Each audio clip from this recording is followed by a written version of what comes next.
পটলের কোরমা আপনারা তো অনেকভাবেই বানিয়ে দেখেছেন, এইভাবে একবার বানিয়ে দেখুন।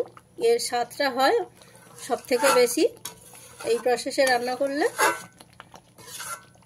এইভাবে একবার আপনারা বাড়িতে রান্না করার চেষ্টা করুন, দেখবেন খুবই ভালো লাগবে। নমস্কার বন্ধুরা, সবাইকে আমার মনের মতো রান্নাতে স্বাগত জানাই। আমি আজকে আবারও একটা রেসিপি নিয়ে চলে এসেছি আপনাদের কাছে। আজকে আমাদের রেসিপি পটলের কোরমা।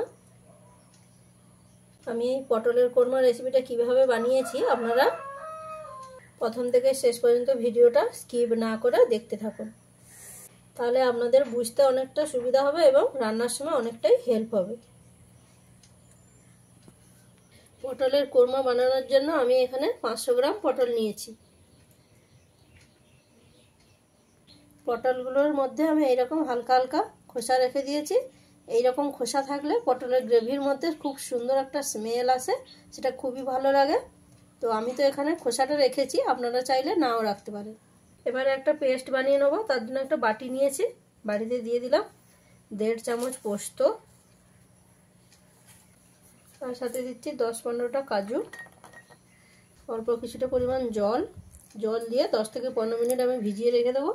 10-15 মিনিট ভেজানো হয়ে গেলে খুব সুন্দর একটা স্মুথ পেস্ট বানিয়ে নেব। প্রথমে পটলগুলোকে ভেজে নেব, তার জন্য একটা কড়াই নিয়ে গরম করে নিয়েছি। তাতে দিয়ে দিলাম সাদা তেল। তেলটাকে এখানে হালকা করে গরম করে নিতে হবে। তেলটা এখানে গরম হয়ে গেছে। আমি এবারে এর মধ্যে পটলগুলো দিয়ে দেবো।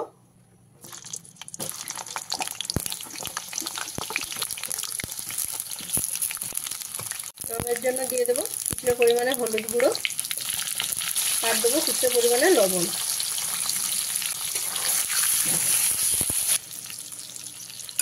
গ্যাসের ফ্লেমটাকে মিডিয়ামে রেখে পটলগুলোকে ভেজে নিয়েছি। আপনারা যখনই দেখবেন এইরকম 60% পটলটা প্রায় ভাজা হয়ে গেছে, তখন আপনারা নামিয়ে নেবেন। পটলগুলোকে আমি নামিয়ে নিচ্ছি।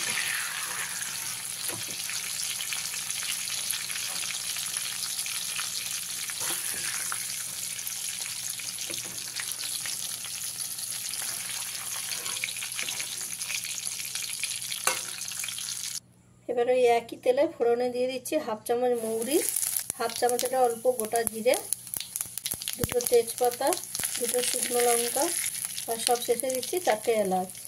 দিয়ে গোটা মশলাগুলোকে একটু ভাজা ভাজা করে নিতে হবে।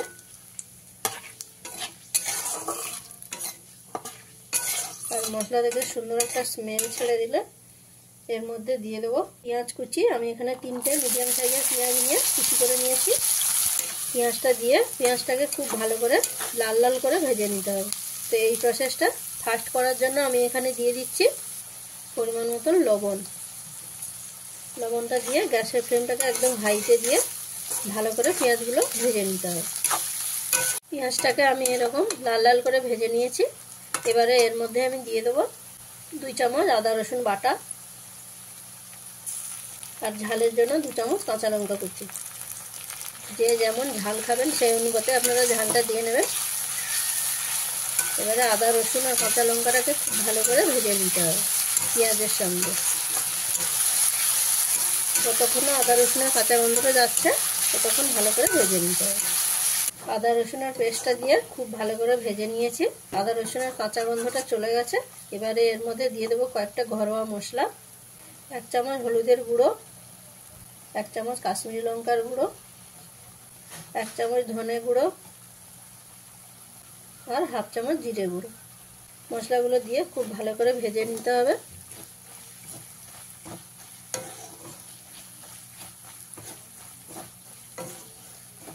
যেহেতু গুঁড়ো মশলা দেওয়া আছে তাই এখানে অল্প পরিমাণে একটু জল দিয়ে নিতে পারেন,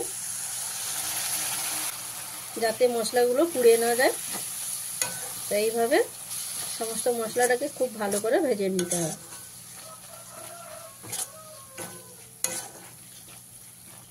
মশলাগুলো দিয়ে খুব ভালো করে ভেজে নিয়েছি। এবারে এর মধ্যে দিয়ে দেবো টমেটো পেস্ট। আমি এখানে 2টো মিডিয়াম সাইজের টমেটো নিয়ে পেস্ট করে নিয়েছি। টমেটো পেস্টটা দিয়ে মশলার সাথে খুব ভালো করে কষিয়ে নিতে হবে। আমি এখানে টমেটো বাটা দিয়েছি। আপনারা যদি চান এখানে দই দিতে, তাহলে একটা টমেটো আপনারা কমিয়ে দেবেন, দিয়ে এখানে দইটা দিয়ে নেবেন। টমেটো বাটাটা দিয়ে খুব ভালো করে কষিয়ে নিতে হবে। যদি টমেটোর কাঁচা গন্ধ থেকে যায় তাহলে গ্রেভিটার কিন্তু খুব ভালো টেস্ট আসবে না। তাই যতক্ষণ না টমেটোর কাঁচা গন্ধটা যাচ্ছে ততক্ষণ আপনাদের ভালো করে কষিয়ে নিতে হবে।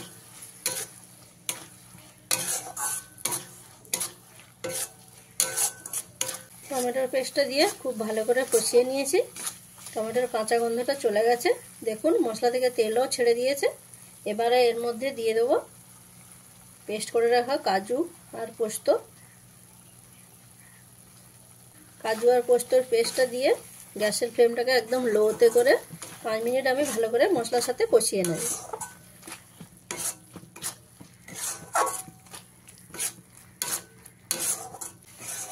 কাজু আর পোস্তর পেস্টটা দিয়ে খুব ভালো করে আমি কষিয়ে নিয়েছি মশলাটাকে। মশলাটা আমার সুন্দর কষানো হয়ে গেছে। এবারে এর মধ্যে পরিমাণ মতন জল দিয়ে দেবো। প্রথমে দিয়ে দিলাম মিক্সির বাটি ধোয়া জলটা, এরপরে দিলাম পরিমাণ মতন জল। আপনারা এখানে যে যেরকম গ্রেভি রাখতে চান সেই অনুপাতে জলটা দিয়ে নেবেন। জলটা দিয়ে খুব ভালো করে মিশিয়ে দিতে হবে। মিশিয়ে দিয়ে গ্রেভিটাকে কিছু সময় ফুটতে দিতে হবে। গ্রেভিটা ভালোভাবে ফুটে গেছে। এবারে এর মধ্যে ভেজে রাখা পটলগুলো দিয়ে দিলাম। এরই সাথে আপনারা এখানে কিছুটা পরিমাণ কসুরি মেথি পাতা দিতে পারেন, তাহলে এর টেস্টটা আরও দ্বিগুণ হয়ে যায়। টমেটোর টক ভাবটাকে ব্যালেন্স রাখার জন্য আমি এখানে 1 চামচ চিনি দিয়ে দিলাম। ভালো করে মিশিয়ে দিতে হবে। গ্যাসের ফ্লেমটাকে মিডিয়ামে করে দিয়ে কিছু সময় আমি ফুটিয়ে নেব। 10 মিনিট আমি গ্রেভিটাকে ফুটিয়ে নিয়েছি। এবারে সবশেষে এর মধ্যে দিয়ে দেবো ধনেপাতা কুচি, মশলার গুঁড়ো আর কিছুটা পরিমাণে ঘি। সব কিছুকে ভালো করে মিশিয়ে দিতে হবে।